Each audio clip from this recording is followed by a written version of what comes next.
Hi all, good morning. Thanks for joining the session and giving me an opportunity to explain you regarding few things about this course. Okay, so uh, and I know it's a pain to have something professional sessions during the weekends, but thanks for your patience and thanks a lot for putting your time on, investing your time on this uh, demo.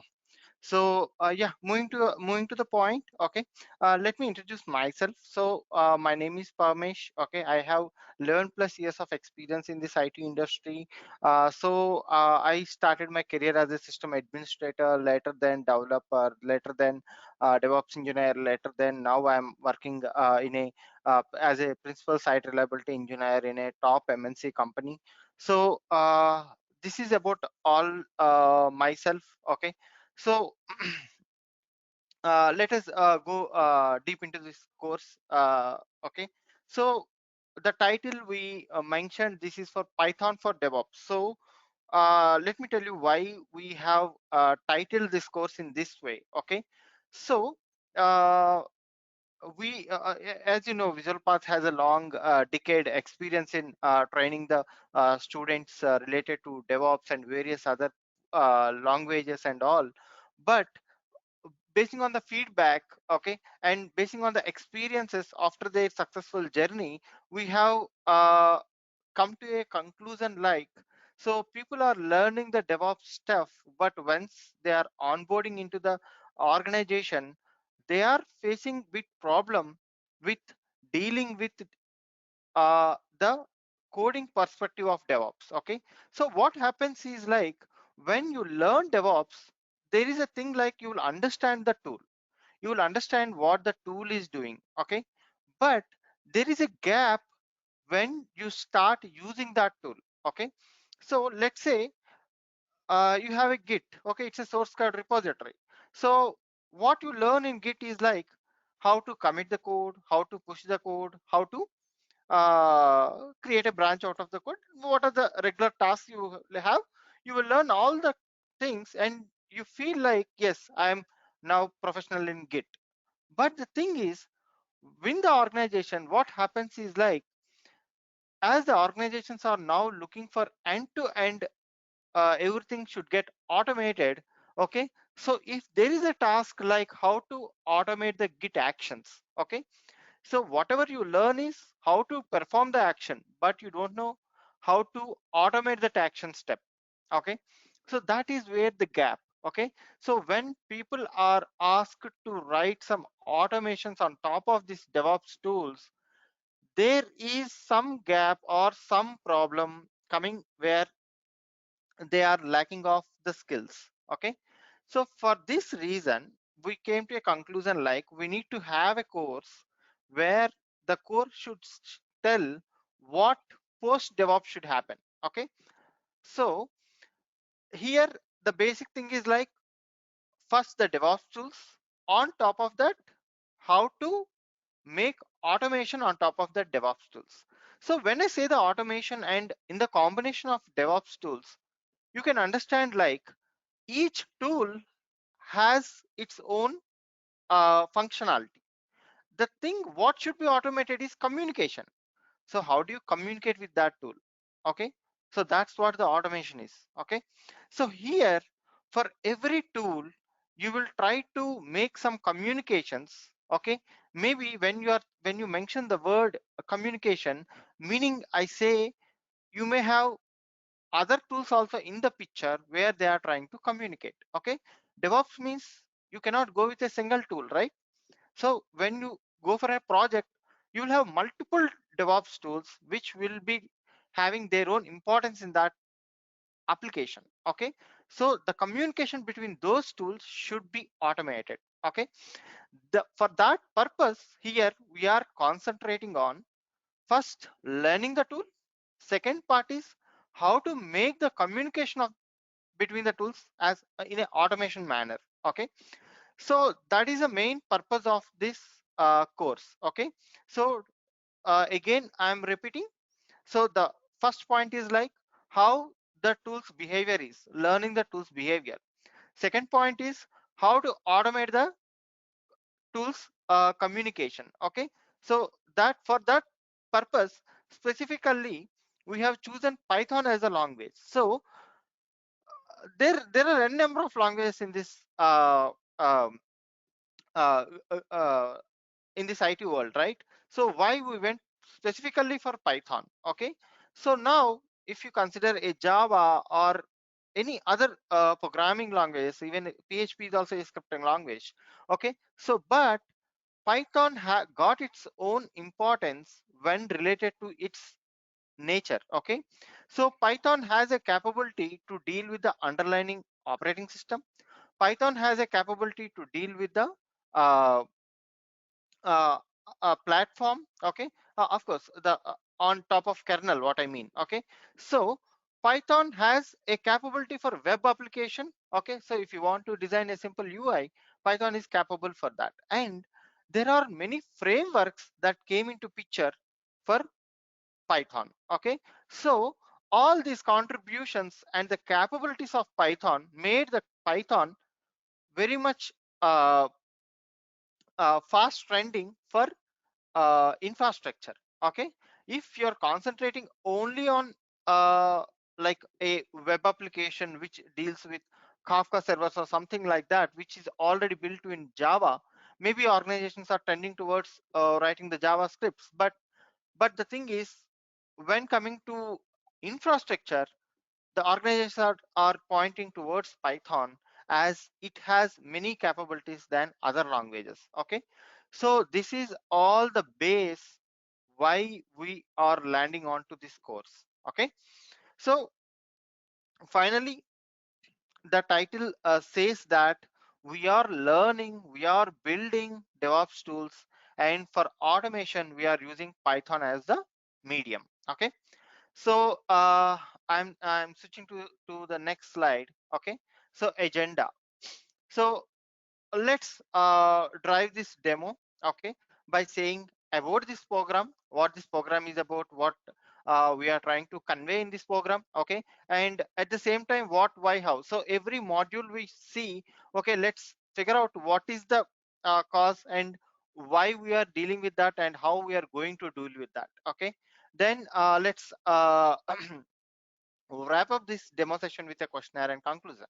Okay, so yeah, now this slide may be showing you a various DevOps tools. Okay, so let me go a brief about DevOps tools, but um, I, I assume that you have a hands-on experience on DevOps, like you know why DevOps is into this IT industry and why it got so much importance. Okay, so whatever the infrastructure is there, okay, so this infrastructure need to be aligned. Okay, so if I mention like my application deals with 1,000 servers, okay, then the problem is like the 1,000 servers should be aligned. Okay, when I am into organization, I have a role like system administrator, but I believe now there is no such role like system administrator in organizations. Maybe one or some organizations may have, but there is not much importance for system administrator. Why? Because as a system administrator, what I have done, so I have logged into each VM. Okay, and I used to type lot many commands, and I used to figure out, oh, here is the problem. Okay, then I used to prepare one bash script, and then I used to say that, okay, whenever you have the problem in this VM, run this script.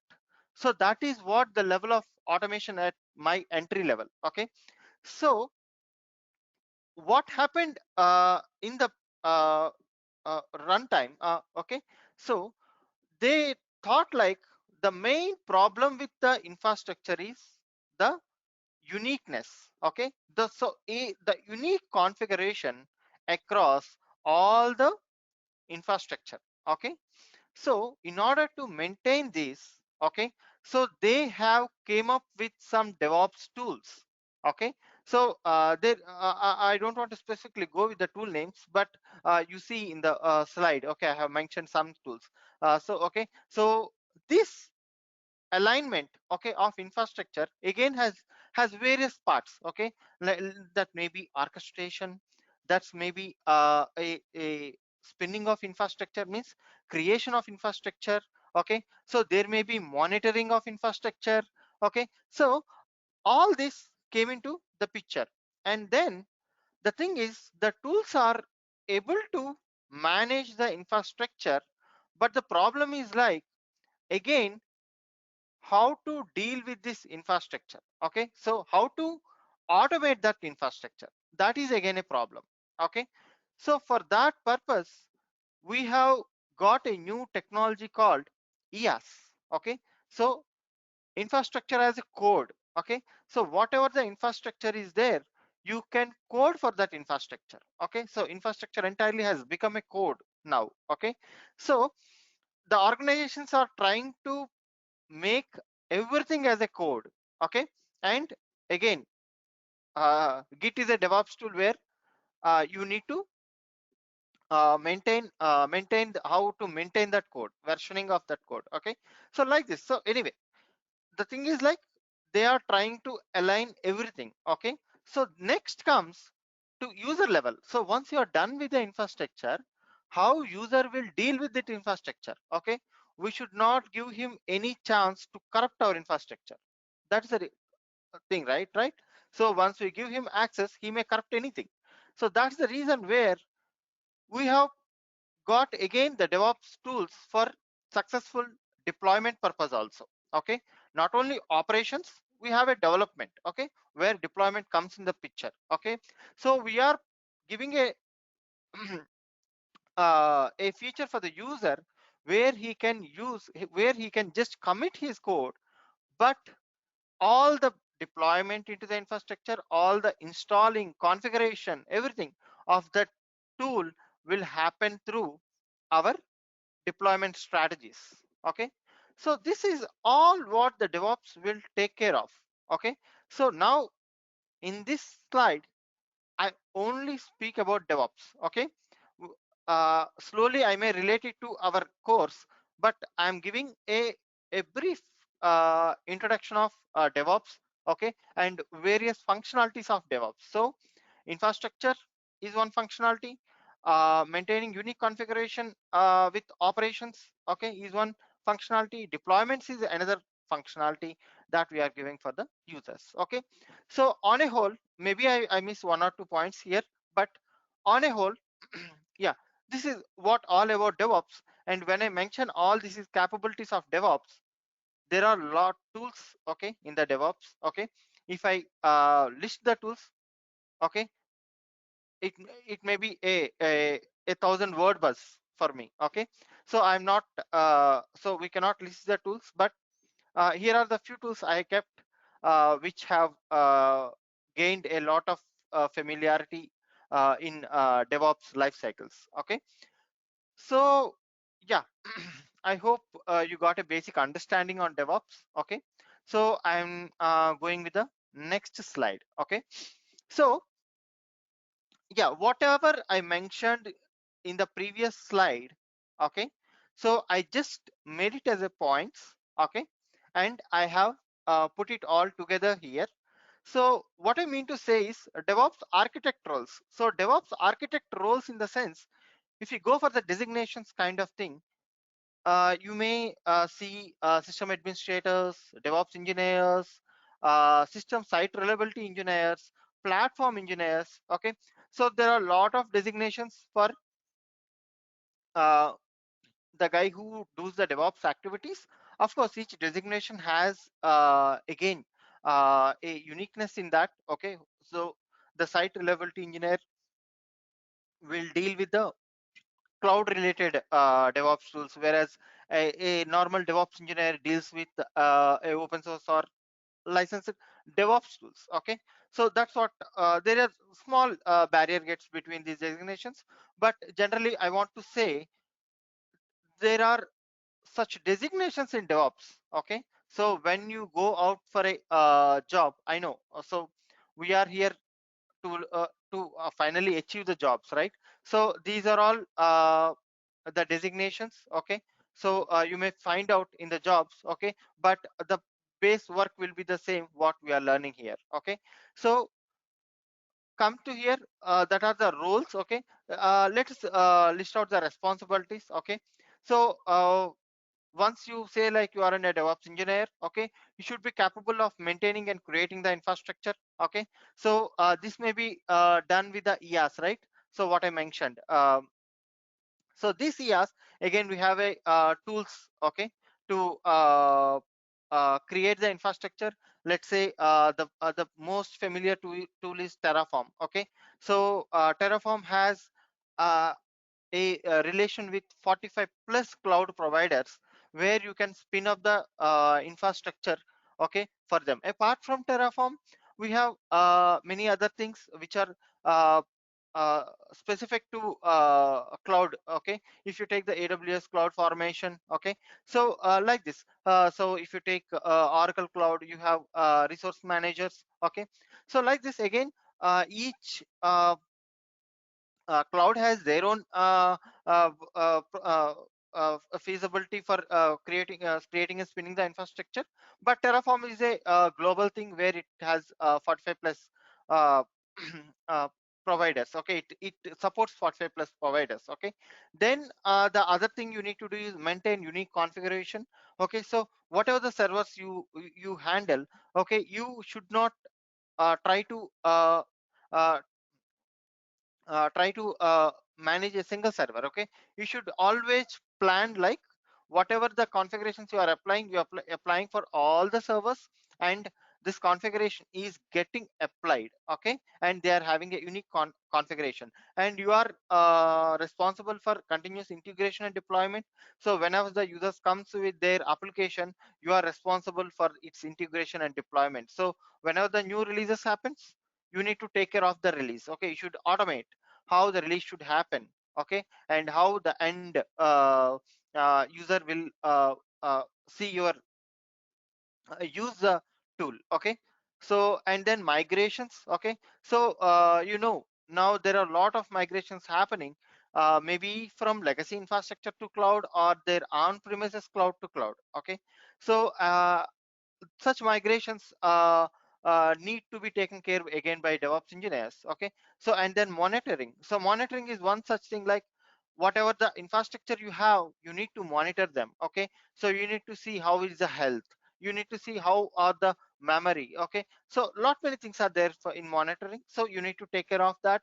And then security. So security is another primary concern of all the organizations. So they are trying to prove like whatever they handle is very secure. Okay, so for the security, how the your infrastructure is, so what are the DevOps tools you are managing and how you are doing. Okay, then on-call support with operations. So there may be an on-call support also. Okay, so for all the above points, the on-call support should be there. Okay, so to quickly respond to the customer, that what we call as on-call support. Okay, so yeah, let us now quickly come into our course. Okay, so till now I have given a brief about the DevOps. I have given a brief about what the plan and how it came into existence. All we have discussed about that. Okay, so now from here let's point on to the course. Okay, so let us understand what we are trying to do in this course. Okay, so here there are two things that we need to understand when we mention the term infrastructure. Okay, so the first thing is how to build the infrastructure. Second thing is how to automate the infrastructure. Okay, so how to build the infrastructure. So for this purpose, I have actually considered Terraform as the main source. Okay, so we will be learning the Terraform here. And you know that see the things, one is Terraform, another one is Python. Means one is declarative language, another one is scriptive programming language. Okay, so the declarative language Terraform, what it does, it will take the input from you, what type of infrastructure you want. Okay, and it will just spin the infrastructure and it says my job is done. Okay, so you want a database, you want a server, you want something. Okay, so what it says is yes, what type of infrastructure you want, it will spin it up the infrastructure and it will just say just my work is done. Okay, but Once the infrastructure is done, do you think you are done with the job? No, right? So for each organization, there are again lot of customizations. Okay, because that may be due to security reasons, that may be due to user requirements. Okay, so how that customizations will be handled? Okay, again that will take place through automations. Okay, this is what specifically a platform engineers will do. Okay, so whatever the customization on top of your infrastructure is happening, okay, that will be taken by the platform engineers and they will be writing the automations on top of that. Okay, so I feel like, okay, in every enterprise there requires a uh, a, a, a guy or a team who can spin up the infrastructure as well as who can automate the customizations of the infrastructure. Okay, so this is what in enterprises this is happening. Okay, so now I am going for the next slide. Okay, uh, before going for the next slide, I would tell another thing, like even the Terraform scripts, okay, now are getting automated. Meaning if you see the cloud formation or the resource manager, what I mentioned, how they are functioning, they are taking the Terraform stack and they are running the Terraform. Okay, this is why, because if you run the Terraform in your local, the state file will be within your local. Okay, so what all the infrastructure you are provisioning, the all information about the infrastructure is getting into your local. Okay, means your team can't see your infrastructure, what you are provisioning. Okay, for that reason they had many different ways, like storing the state files in object storage or something like that. They have got many other ways, but the problem is like the state file, if it is getting corrupted, it is very difficult to restore that state file. Okay, again you need to pull the information from your cloud. Okay, so getting a feedback on all these practices, the cloud came up with their own solutions like cloud formation or resource manager. Okay, but here the thing I want to highlight is whatever the Terraform functionality is there, partly you are writing, partly the execution is happening through some automation. Okay, using cloud. Now the other thing what the rolling out is, the Terraform scripts are not being written, they are being generated. Okay, so understand this term. First point is like Terraform, initially what happened is you are writing the language, you are running the language. Okay, you are running that script. So what happens is when you write and when you run, Terraform generates a state file where all your infrastructure gets stored in the state file. Okay, that state file will be with you. Okay, and that will not get shared with your team. Okay, so for that reason they went for uh, the other practices, but the problem is like cloud providers came up with their own solution saying you just write the script, don't run it. Okay, we will take care of running it. Okay, that's what happened. Now again organizations are trending towards why to write Terraform scripts, let them get generated. Okay, so in that place what is happening is Python will come into picture, where Python will generate the Terraform scripts. Okay, so Python has a capability to take the input from the user. What you want a subnet, you want a EC2 instance, you want a S3 bucket, what do you want? So let me know. Okay, so Python will understand his requirement. Python will trigger those as a Terraform files. Okay, and it will supply it to your cloud formation and cloud formation will run it. Okay, so this is what how the automation is going. So now directly the user is coming into picture, there is no guy who is writing the Terraform scripts. Okay, so that is what the organizations are trending towards. Okay, so I hope you understand what I mentioned. Okay, so if you have any questions you can shoot.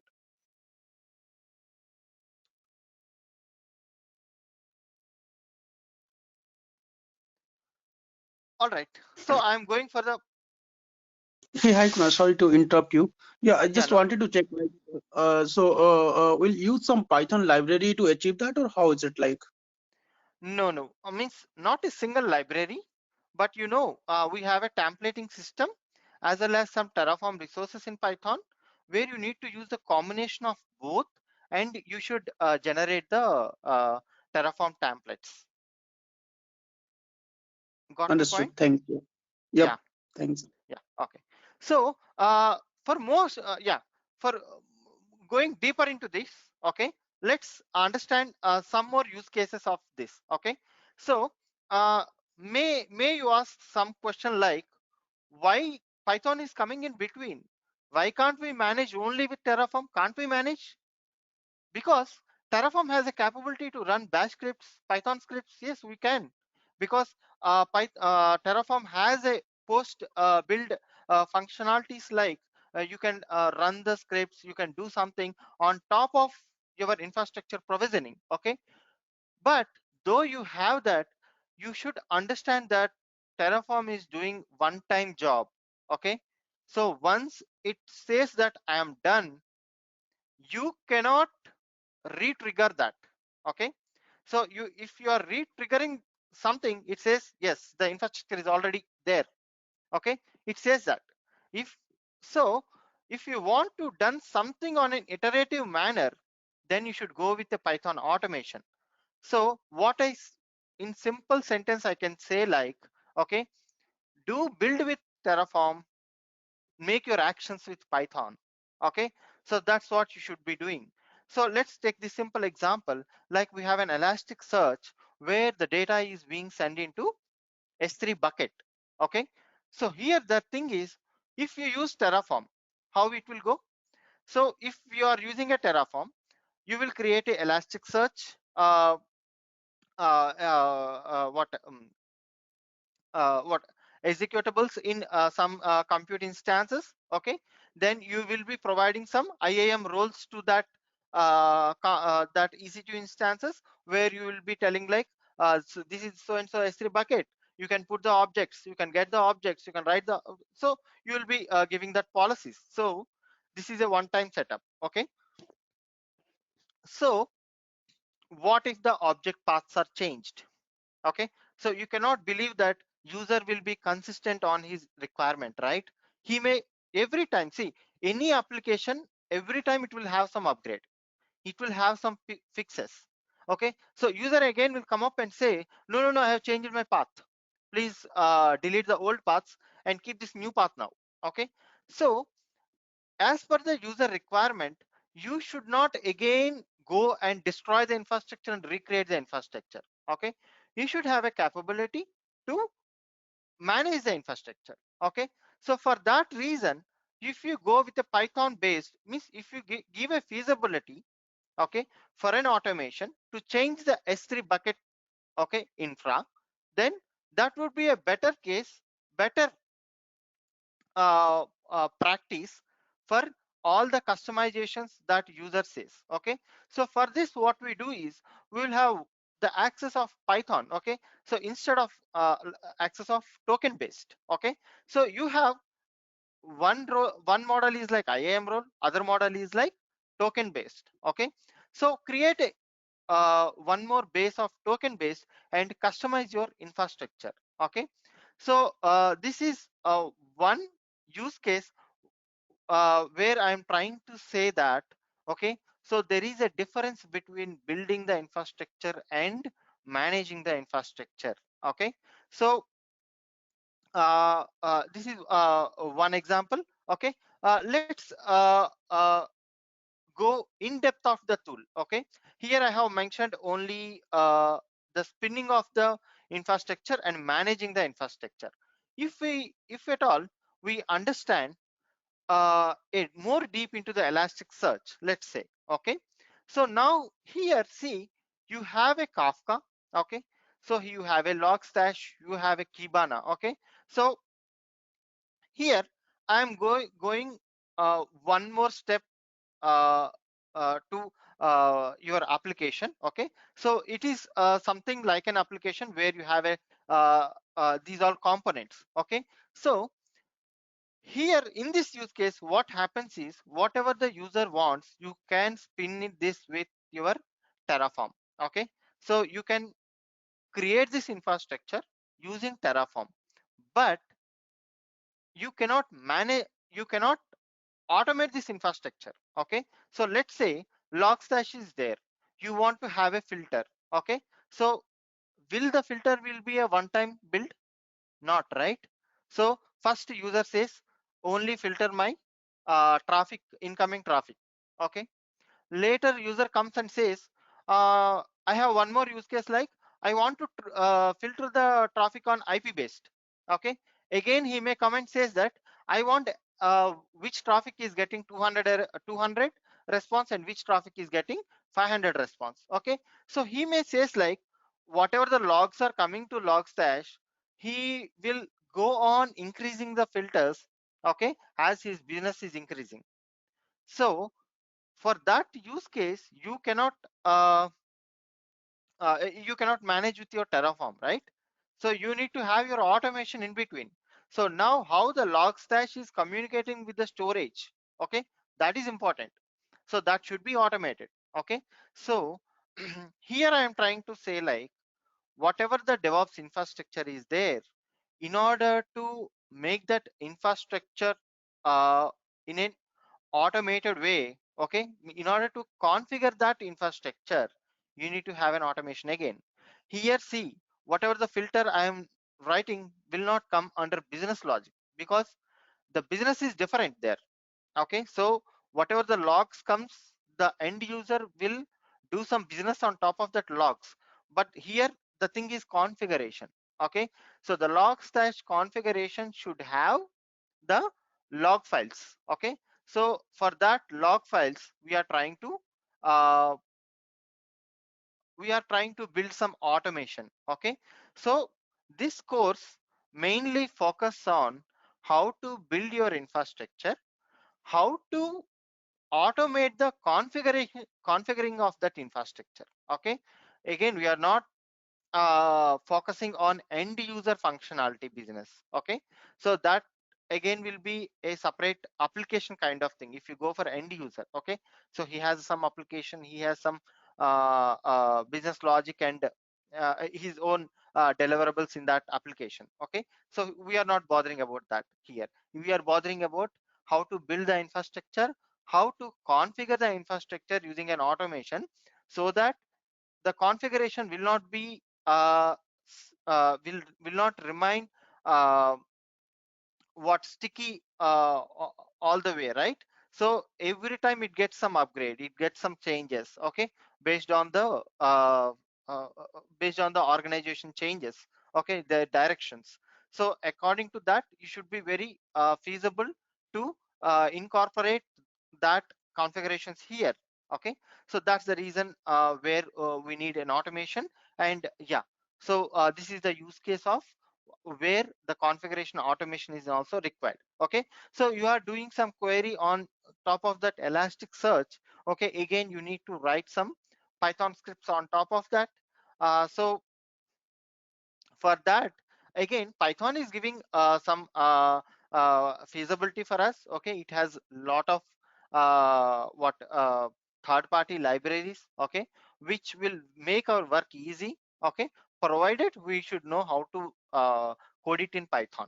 Okay, so this is one such use case. Okay, so let us shift to one more use case like Kubernetes. Okay, so now if you see uh, the world is trending towards what automating the containerization, right? So Kubernetes is a one tool which will try to uh, manage everything related to your containers. Okay, but the thing is like provisioning the Kubernetes is done through Terraform.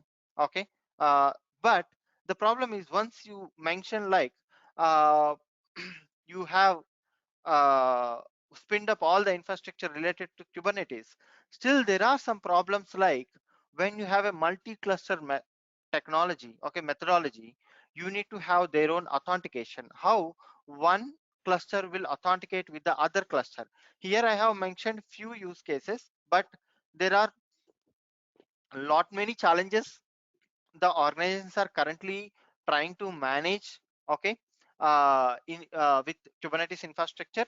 But yeah, I have mentioned few things here, like the Kubernetes servers, API servers need to have,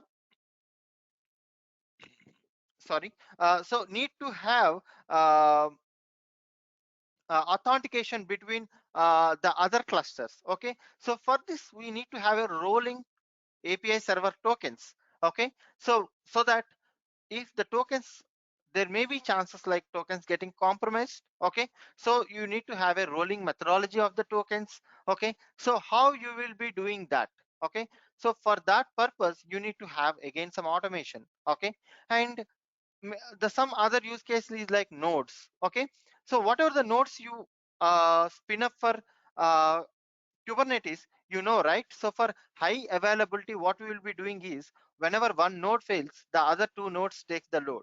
Okay, and the failed node will be getting replaced with another node. Okay, but the challenges are there when the nodes are changing. Okay, because in a runtime environment, the node is getting drained, and the new node is no node is getting spinned up.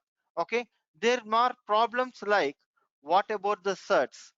So whatever the API server and the node is having the authentication with certs. Okay, so where you call CRT files and PEM files. Okay, where there will be a third party authentication, it says that yes, this node is appropriate for that API server. So I am not going deep into that. Okay, but the thing is like the API server and the nodes will have a communication between them. Okay, using cert authentication. Okay, so these cert files need to be validated. Okay, what if the cert files got expired? Okay, you need to have a regular checking on whether the cert file has the whether the cert files have the expiry date. Okay, whether they are coming near to expiry date. If they are expired, how to replace the certs. Okay, so that all should happen. Of course, replacing of certs will not happen. You will drain the node and you will spin up a new node, but that is the one thing. And the other thing is like whenever the new people are coming into the team, okay, the problem is like how they will access to this node. Okay, so whenever the new member comes, their SSH public key should be inserted into this node. Okay, so how that happens? Okay, so for that purpose again you need to have an automation. So on a whole, for the from the past three slides, what I am trying to explain is whatever the infrastructure you're provisioning is not, we cannot come up with like we are done with the job. Okay, so after infrastructure provisioning, okay, there are a lot of things for configuration of that infrastructure where you need to write the automations, and organizations are trending towards that because rolling out a infrastructure is easy, but maintaining and configuring the infrastructure is a very tough part. Okay, so for that people are trying to write the automations. Here what the feedback we get from the our people is also the same. So we are learning the tools, we are mastering the tools, but the problem is they the tools are working correctly, but whatever the configuration or the automation we are trying to do, there is some lack of skills there. Okay, so this course want to fill that gap. Okay, so we want to fill that gap, like making you learn how to build the infrastructure as well as how to automate the infrastructure. That is what our agenda is. Okay, so uh, for especially coming to Python. Okay, when you are trying to automate, okay, I hope you got a clear picture of Terraform. Okay, I don't want to put much stress on Terraform. because I have explained what Terraform can do. Okay, it will just it can spin up the infrastructure. Okay, so in that Terraform we will be learning how we will declare, it's a declarative language. Okay, so you need to understand each and every uh, uh, term what we are using and what the specific action it is for. Okay, so what the modules you will be writing and what the resources you will be spinning up. So this you will be learning, and at the same time it's a language, right? You will be learning all the principles of that language. Okay, that's the thing of Terraform. Okay, coming to automation. Okay, when we say we will be using Python as an automation tool. Okay, so now what this Python is specific about. Okay, so here you will be learning how the Python will interact with your Linux and your Windows. Okay, so there is a part like system automation where you will be trying to do some platform level automations. Okay, which are based on your Windows or Linux platforms. Okay, so this is what one automation you will be learning. Okay, uh, related to system. Okay, system and Linux administration and all those that is related to that. Okay, so the other automations you will be dealing with is cloud automations. Okay, so the cloud automations is something like you will have we have chosen AWS as the cloud provider. Okay, on top of that, whatever the configuration automation you are doing.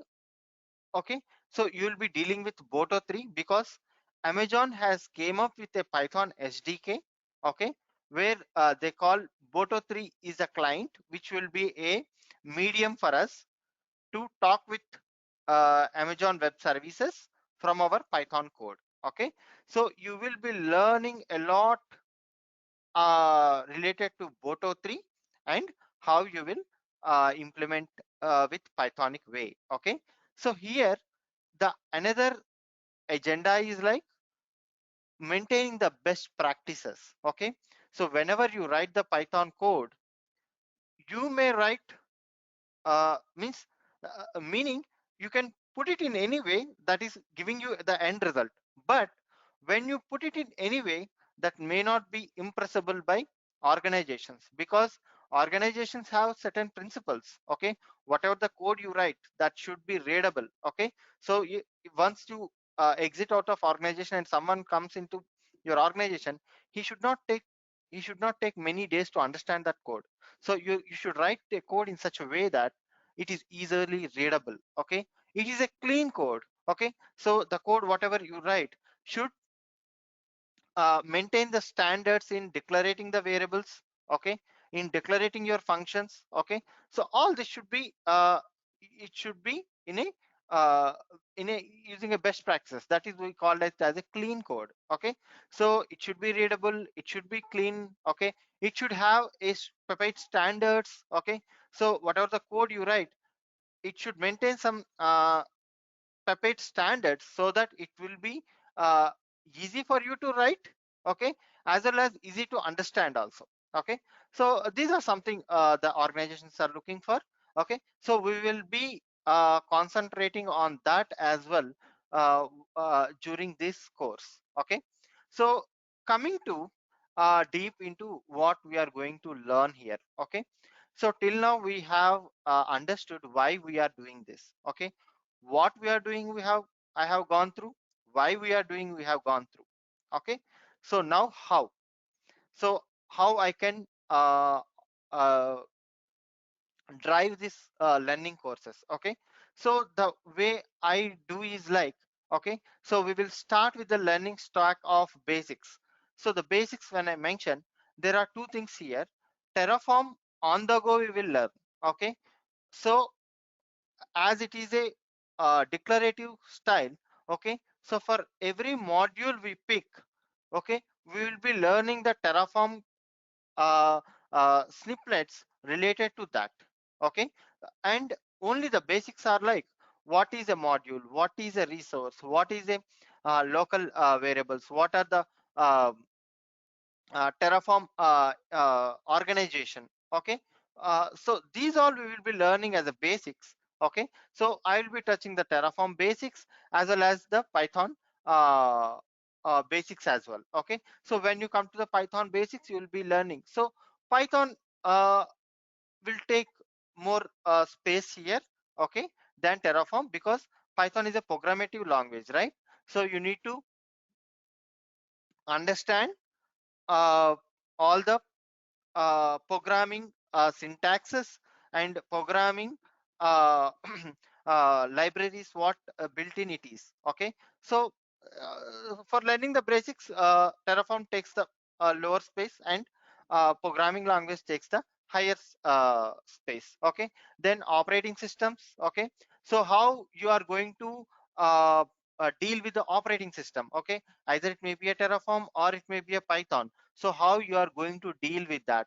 Okay, then file processing. So you have certain files as a in your local. Okay, so how do you deal with this with Terraform and Python, because these all play a major role when you are writing an automation. Okay, so if you are doing some automation, okay, getting the data, then you need to know how to where to keep the data. Okay, if you are giving some configurations through a JSON file or something like that, okay, you should know how to get this file into your infrastructure. Okay, so whatever I have shown, the basics or the OS implementation or the file processing, okay, these are all important, okay, for a automation to run. Okay, so the next thing is uh, after all, as like I mentioned, okay, what is the testing? Okay, so in order to maintain uh, a stable code, okay, you need to write test cases. Okay, you need to have debugging. Okay, so all this need to be learned. When I say you are touching one language, okay, you need to have a point like how stable is your language. Okay, how stable is your code. Okay, so you can understand that by keeping the test cases, by keeping the debugger. Okay, so on top of all that, productive development. Okay, so when you are writing the code, how easy you need to write the code. So what you need to understand when you are writing some piece of code, when you know how that manually works. Okay, that's how you code, right? You will see first how manually it is working, and when you are trying to automate that, you will write it in a coding way. Okay, so that is what called productive development. So you should not spend much time on translating your manual stuffs to automation stuffs. Okay, so what is the productive development there? Okay, how to do a productive development? These all will be discussed in our during our journey.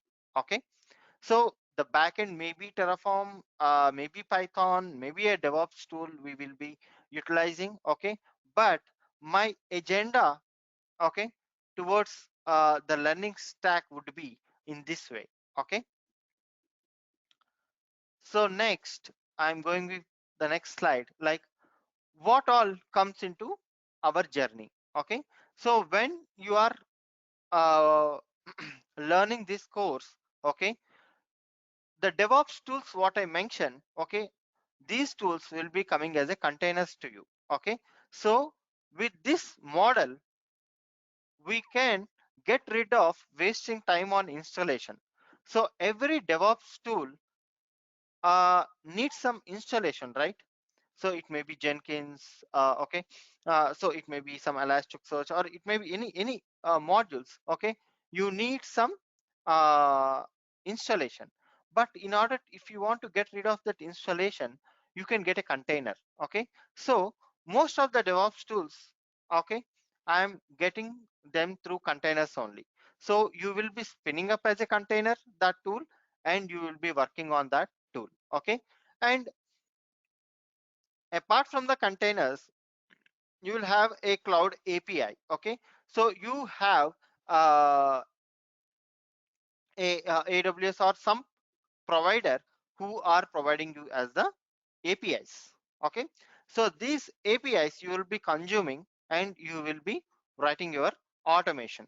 Okay, so apart from that, this infrastructure as a code. Okay, so here in this EAS you will be learning the declarative language for your spinning of your infrastructure. Okay, so what are the infrastructure you need in the cloud, we will be spinning all the infrastructure with this declarative language. So this is what our journey would be like. Okay, so you will be dealing with, means I am telling your day-to-day activities. Okay, so in your day-to-day activities you will be dealing with containers for DevOps tools, cloud APIs for interacting with the cloud, and EAS for building of your infrastructure. Okay, so this is how a uh, your journey would be. Okay, then implementation. Okay, Docker containers, all DevOps tools, Py modules for all pip modules. Okay, so Python, we will be dealing with many third-party modules. Okay, so those all will come up with pip installations. Okay, then you will be using PyCharm as the IDE for uh, using Pythonic code. Okay, and Visual Studio for managing your Terraform infrastructure. Of course, you can do it Python, but PyCharm. But yeah, I prefer Visual Studio. Okay, and it's up to you. I am not sticking to them. Okay, uh, that is flexible. Then apart from this, we use Vagrant, and a lot many things will come into picture when we are driving these classes. You will understand all those, and I will let you know uh, how what what local tools you need. Okay, so everything will be provided by cloud, but the thing is what local tools you need to run the setups in your laptop. Okay, that is what you will come across. Okay, then none of the things requires license. Okay, so I will maximum prefer all the freeware versions or free tier versions. Okay, so you can go with, and I can explain you what the licensed, what's the difference between the licensed version and non-licensed version. Okay, what the extra features you will be getting in licensed version also I will explain. Okay, but for your learning stack and whatever for your practices. Okay, you don't require anything licensed. Okay, we'll be going with some free tier also. So the deployment. Okay, deployment in the sense, see, like whatever the Python things you do. Okay, those will be going as a packaging model. Okay, so on the end, how do you deliver this? Okay, so how do you what you call once you are done with your all the configuration, everything. So what organizations are expecting for uh, delivering of your module. Okay, so that is called packaging. Okay, so if you see, you are installing many third party modules from the Python, right? So how the third party modules are coming from, they're packaging their Python code and they're keeping it. Okay, so how you do the packaging for Terraform, how do you do packaging for your uh, Python? Okay, all this will come into this uh, packaging. Okay, so this is what you will be doing in your implementation stack. Okay, so any prerequisites you want for this course?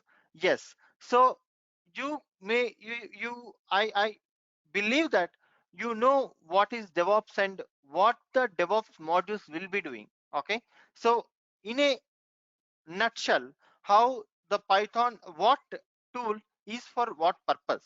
Okay, so I believe that you have that basic understanding. Okay, and hands-on in Linux. Okay, so as we will be dealing many parts with Linux infrastructure.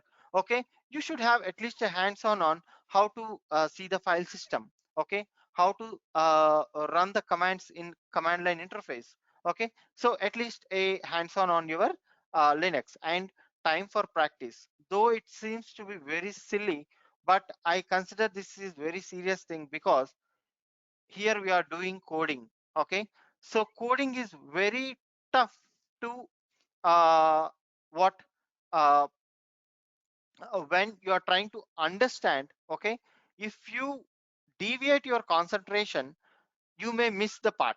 Okay, once you miss the part, you will miss the entire stack also. That's the problem. Okay, so we are dealing with code, so you need to have at most concentration on what I am saying.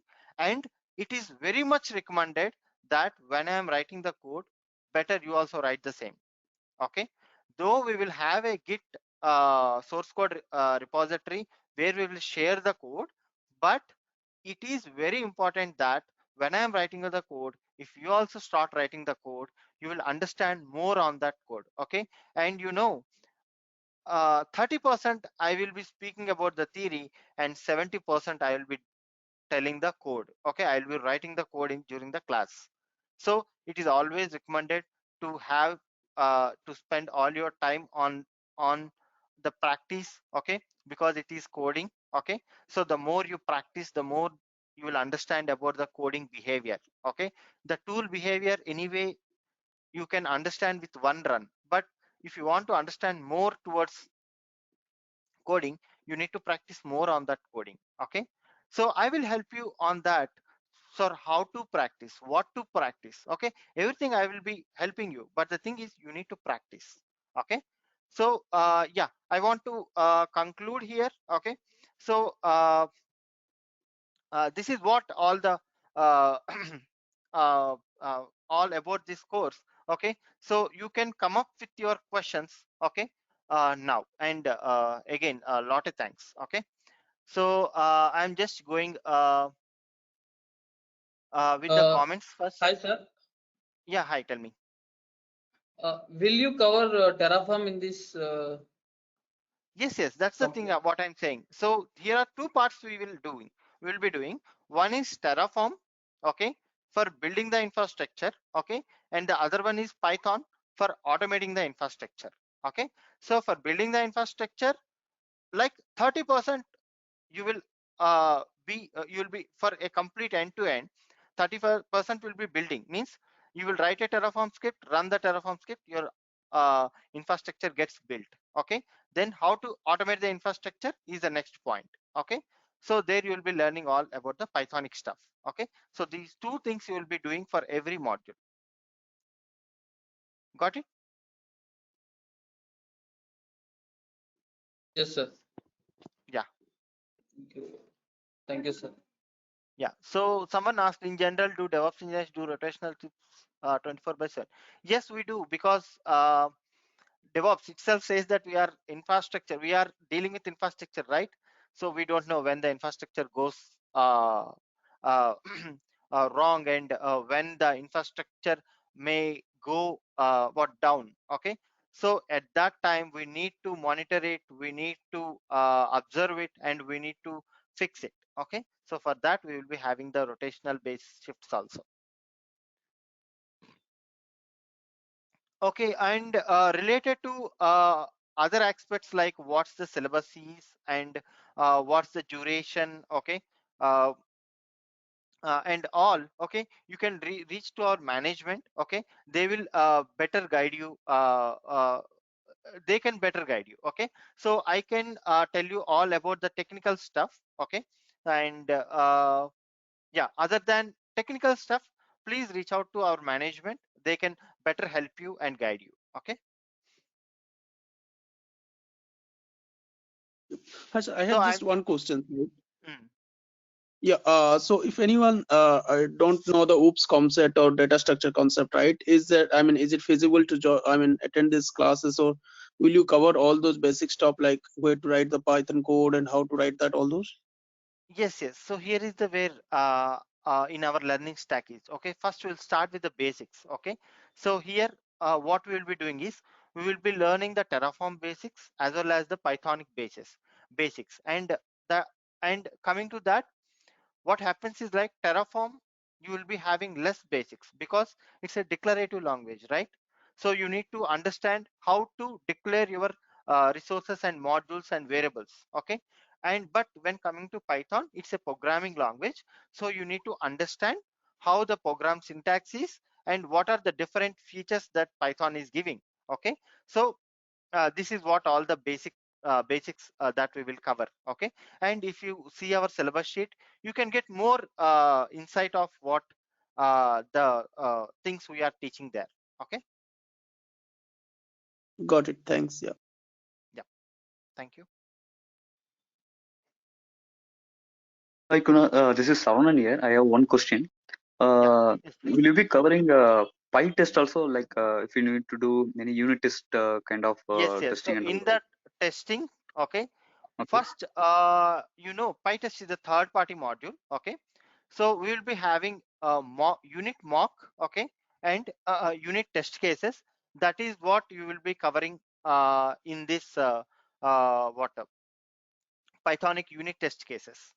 Okay, so if I go with third-party modules, there are many modules like PyLint, PyTest, uh, and for database infrastructure also we have something. Okay, so yeah, that may not take our time. Okay, I mean, we cannot manage the time there. That's what I am trying to say. Okay, so whatever are inbuilt to Python, I will cover all those for the unit test cases. Okay. So any concepts would be taken based upon the CI/CD, like using Jenkins, how to run this Python code to create Yes, yes, environment that will be, using yes, Terraform. yes, that will be taken Okay. care again. Okay, when I'm telling about the Jenkins, I will take care of about how the deployments will be taken care by Python in the Jenkins. That we will be doing. Okay. And even the monitoring part would be taken care, right? Like end of the pipeline. If I want to view the results somewhere in the dashboard or something through Yes, any yes. monitoring tool. So what monitoring tool would be taken as part of So this see, training? the log CloudWatcher is there where you can Uh-huh. keep all the logs to there. Okay, or else Splunk is there. Okay, where we can, but Okay. not much automation is required for that. Okay, Yeah, yeah, I so understand that. watching, At the end of yeah. the at the end of the pipeline test, right? Somewhere we need to see the results, right? Like how many test case ran, how many passed, failed. So Yes, just yes. to So track that, I want to know like what you are going to yeah, yeah. So I will show you the console output there, what Jenkins cover. is doing. Okay. Okay, So okay. if you Uh-huh. want to configure this whole logs again to Splunk or CloudWatcher, yes, we can Uh-huh. do that. But this in a aligned way, I may not teach. Okay, because I will be teaching the CloudWatcher stuff in other uh, in other what we call in a syllabus. Okay. Here we will be Oh, teaching. okay. I will be teaching about Jenkins. Okay, but you can Okay. combine both and we can write an automation. Okay, fine. Okay. Yeah. Thank you.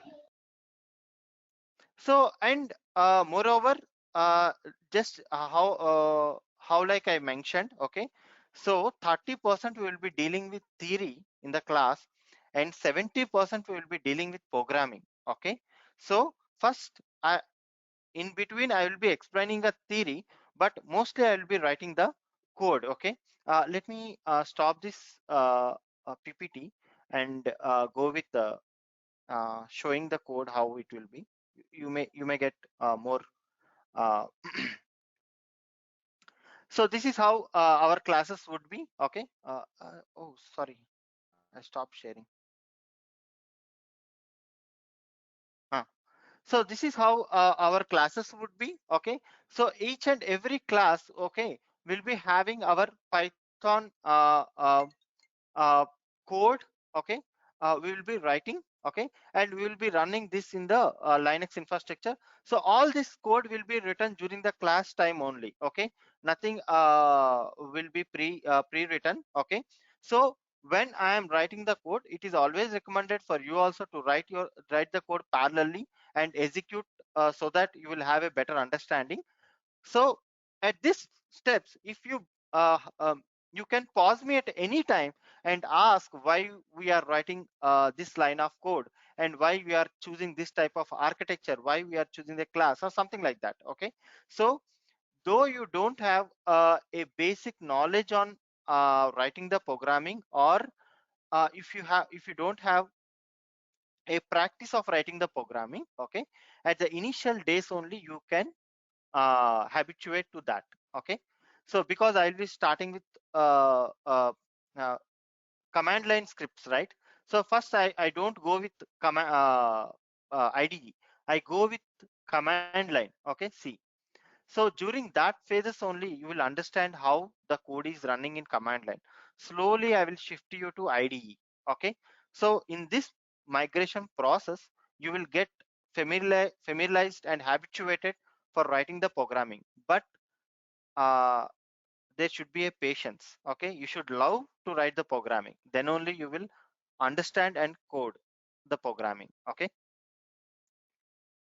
but max I will try to put you in a stage where you are not getting stressed on writing programming. Slowly I will drive you into the programming. Okay,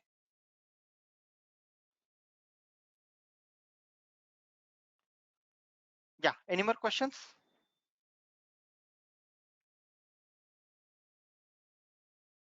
All right, we are top of an hour. Okay, so again thanks a lot for your considering your Kunal, time sorry here. to Yep. interrupt. One last Yeah, no. question. So, what would be the duration to cover this entire training?